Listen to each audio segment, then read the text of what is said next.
नमस्कार. आपण आज बघणार आहोत मस्त अशी जिरा पापडी.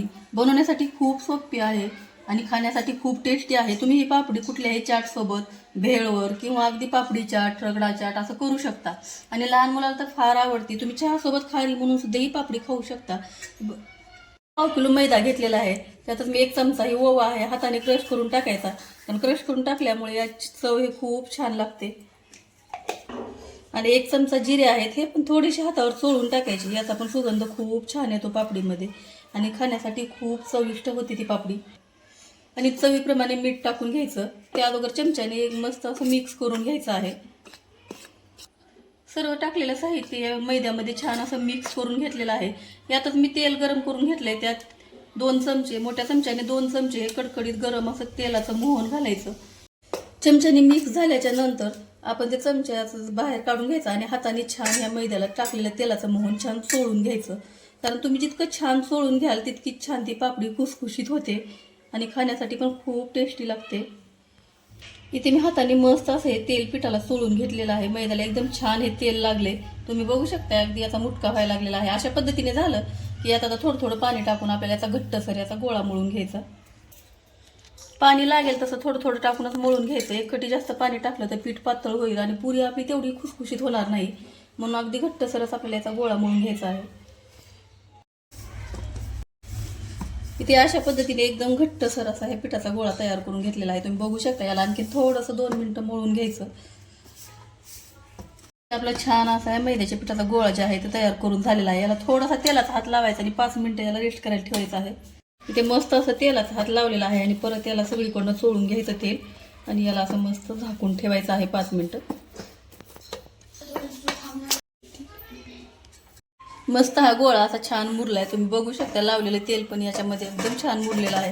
त्याला थोडंसं छान मळून घ्यायचं. याच्या छोट्या छोट्या हव्याच्या आकारात तुम्हाला छोट्या मोठ्या जशा आवडतात त्या पद्धतीने याच्या छान पुरीचे लाट्या करून घ्यायच्या आणि पुऱ्या लाटून घ्यायच्या. किंवा तुम्ही एकच मोठी पोळी लाटायची आणि छान त्याला झाकणाने कुठल्याही एखाद्या साच्याने त्याला कट करून घ्यायचं. एकदम छान होतात त्या पुऱ्या. खूप टेस्टी लागतात. बनवायला पण सोप्याच आहे, जास्त अवघड नाही. झटपट तयार होणाऱ्या आहेत. कधी चाट खायची इच्छा झाली तर पटकन या पुऱ्या बनवायच्या. वटाणे भिजलेले असतील तर वटाणा चाट किंवा छोले भिजलेले असतील तर छोले चाट याचं मस्त असं तयार होतं. खाण्यासाठी खूप टेस्टी आहे. लहान मुलाला फार आवडतं. पावसाळ्याच्या दिवसात आपण बाहेरचं काही मुलांना देत नाही. त्यावेळेस घरच्या घरी असा चाट बनवून दिला तर खूप आवडीने खातात.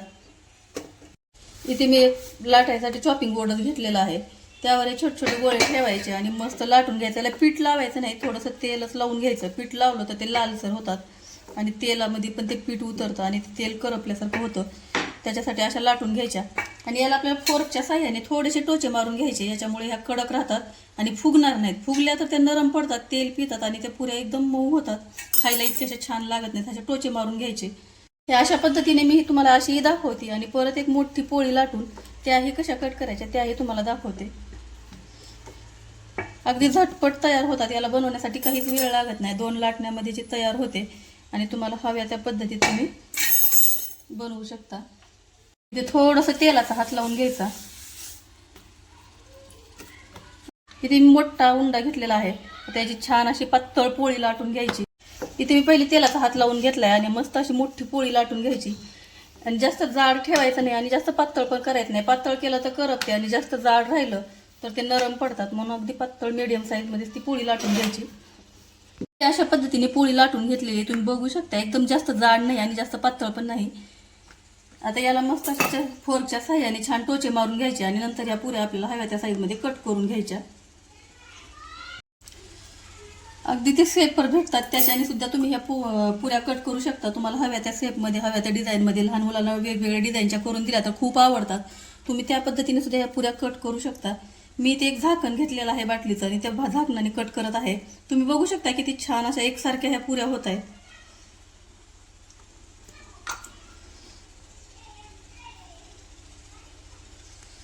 ह्या अशा पद्धतीने मी पुरी बनवलेली आहे. तुम्ही बघू शकताय. आता ह्या पद्धतीने सर्व पुऱ्या काढून घ्यायच्या.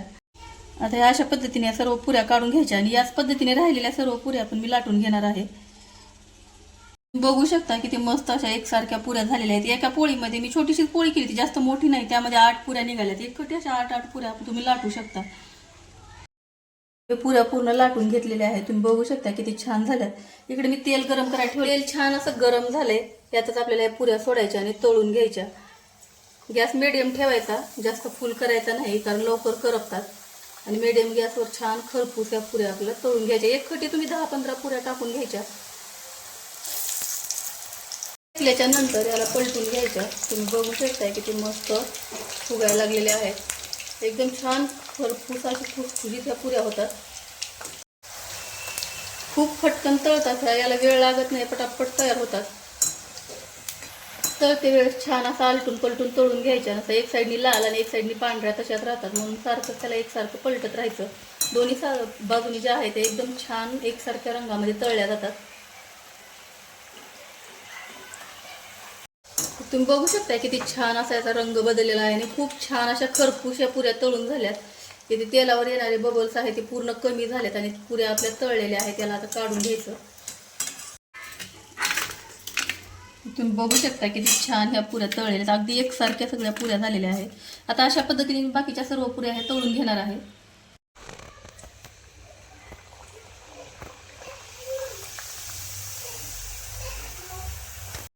इथे अशा पद्धतीने सर्व पुऱ्या ह्या मी तळून घेतलेल्या. तुम्ही बघू शकता किती छान दिसायला लागल्यात. एकदम मस्त असे बबल्स आलेत आणि खूप छान खुसखुशीत त्या पुऱ्या झाल्यात. तुम्ही बघू शकता किती छान खरपूस आणि खुसखुशीत त्या पुऱ्या आहेत. खाण्यासाठी खूप टेस्टी लागतात, बनवायला खूप सोप्या आहेत. तुम्ही चहासोबत सुद्धा ही खारी म्हणून खाऊ शकता. लहान मुलांच्या आवडीच्या आहेत, घरी बनवलेले आहेत, त्यामुळे लहान मुलाला देण्यासाठी सुद्धा काहीच अडचण नाहीये. जर तुम्हाला पुऱ्याची रेसिपी आवडली असेल तर व्हिडिओला लाईक करा, शेअर करा. चॅनलवर पहिली वेळ असाल तर चॅनलला सबस्क्राईब करा. व्हिडिओ पाहिल्याबद्दल धन्यवाद. थँक्यू.